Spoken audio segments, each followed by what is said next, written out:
Selamat pagi untuk kita semua. Kembali lagi kita berjumpa pada hari ini. Marilah kita mengucap syukur kepada Tuhan atas setiap anugerah yang Tuhan berikan kepada kita. Sebelum kita membaca kitab suci pada pagi hari ini, marilah kita menyiapkan hati dan batin kita untuk berdoa. Dalam nama Bapa dan Putra dan Roh Kudus. Amin. Allah sumber kehidupan kami, Bapa yang kami sembah lewat Putramu Yesus Kristus. Kembali lagi kami anak-anak-Mu datang ke hadirat-Mu. Kami mengucap syukur dan terima kasih ya Tuhan atas setiap perlindungan yang Engkau berikan kepada kami hingga saat ini.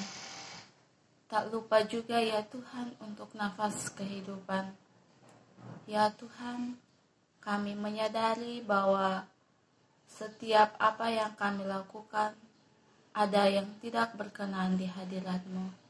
Kami menyadari bahwa kami adalah manusia yang lemah, manusia yang penuh dengan salah dan dosa. Kini dengan rendah hati kami datang ke hadirat-Mu. Kami mohon ampun atas segala dosa dan salah kami.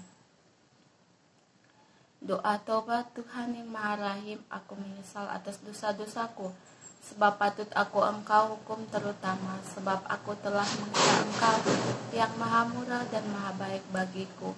Aku benci akan segala dosaku dan berjanji dengan pertolongan rahmat-Mu, hendak memperbaiki hidupku dan tidak akan berbuat dosa lagi. Ya Tuhan, kasihanilah aku orang berdosa ini. Ya Tuhan, kini kami anak-anak-Mu akan membaca dan mendengarkan sabda-Mu. Kiranya apa yang kami baca dan kami dengar dapat kami lakukan dalam kehidupan kami sehari-hari. Demi Kristus Tuhan dan pengantara kami. Amin.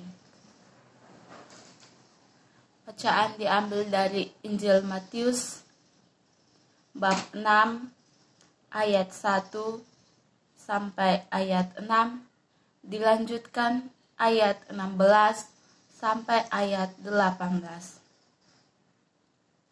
Hal memberi sedekah. Ingatlah, jangan kamu melakukan kewajiban agamamu di hadapan orang supaya dilihat mereka.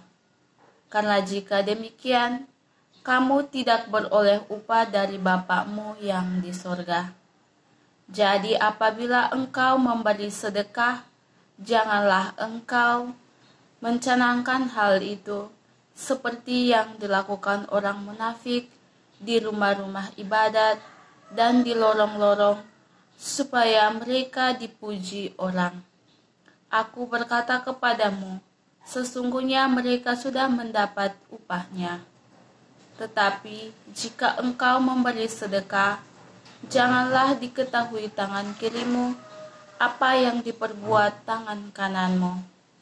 Hendaklah sedekahmu itu diberikan dengan tersembunyi, maka Bapa-Mu yang melihat yang tersembunyi akan membalasnya kepadamu.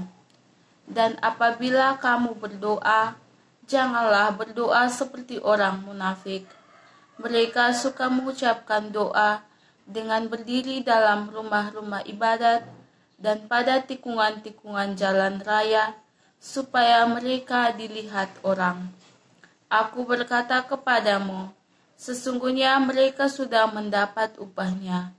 Tetapi jika engkau berdoa, masuklah ke dalam kamarmu, tutuplah pintu, dan berdoalah kepada Bapa-Mu yang ada di tempat tersembunyi, maka Bapa-Mu yang melihat yang tersembunyi akan membalasnya kepadamu.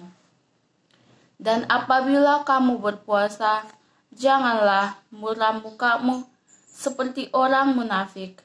Mereka mengubah air mukanya supaya orang melihat bahwa mereka sedang berpuasa.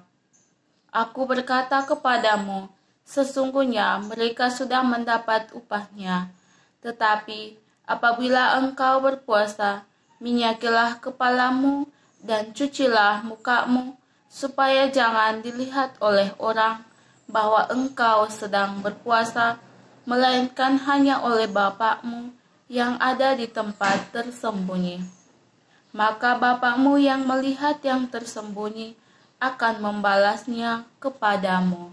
Demikianlah Injil Tuhan, terpujilah Kristus. Dalam khotbah di bukit, Tuhan Yesus memberi penekanan pada 3 hal penting dalam membangun relasi dengan diri sendiri, sesama, dan Tuhan, yakni puasa, sedekah, dan doa. Pertama, berpuasa atau mati raga berkaitan erat dengan upaya meningkatkan kualitas hidup pribadi.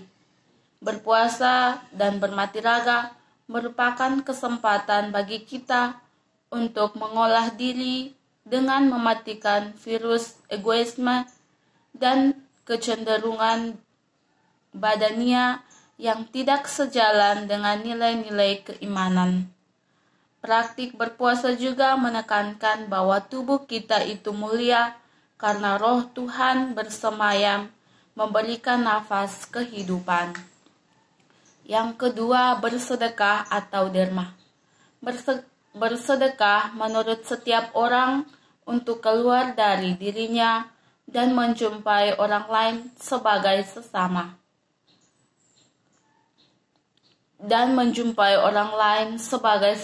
Ciptaan Tuhan. Ini adalah wujud solidaritas terhadap sesama, teristimewa kepada mereka yang berkekurangan dan menderita. Bersedekah mengungkapkan dimensi sosial dari iman itu sendiri. Pada titik ini, bersedekah lahir dari rasa cinta dan kesadaran akan yang lain sebagai saudara dan bukan untuk mempertunjukkan kelebihan atau kekayaan. Ketiga adalah doa. Doa merupakan sarana membangun relasi dan komunikasi dengan Allah.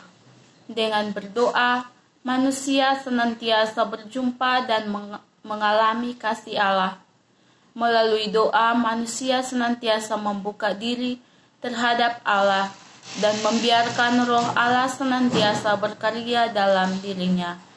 Dengan ini, manusia dibebaskan dari sikap sombong dan merasa diri sebagai Tuhan bagi dirinya sendiri. Amin. Marilah berdoa. Ya Tuhan, semoga doa puasa derma yang kami lakukan semakin menegakkan iman kami akan Dikau, dan kami pun selalu dekat dengan sesama dan saling menolong satu sama lain. Berkatilah Tuhan agar kami selalu menghargai antar sesama, memberi bantuan kepada sesama yang berkekurangan. Bimbinglah kami selalu ya Tuhan, agar setiap apa yang kami lakukan dapat berkenan di hadirat-Mu. Demi Kristus Tuhan dan pengantara kami. Amin. Bapa kami yang ada di surga, dimuliakanlah nama-Mu. Datanglah kerajaan-Mu, jadilah kehendak-Mu di atas bumi seperti di dalam surga. Berilah kami rezeki pada hari ini dan ampunilah kesalahan kami, seperti kami pun mengampuni yang bersalah kepada kami. Dan janganlah masukkan kami ke dalam pencobaan, tetapi bebaskanlah kami dari yang jahat. Amin. Kemuliaan kepada Bapa, Putra, dan Roh Kudus, seperti pada permulaan, sekarang, selalu, dan sepanjang segala abad. Amin. Dalam nama Bapa dan Putra dan Roh Kudus. Amin.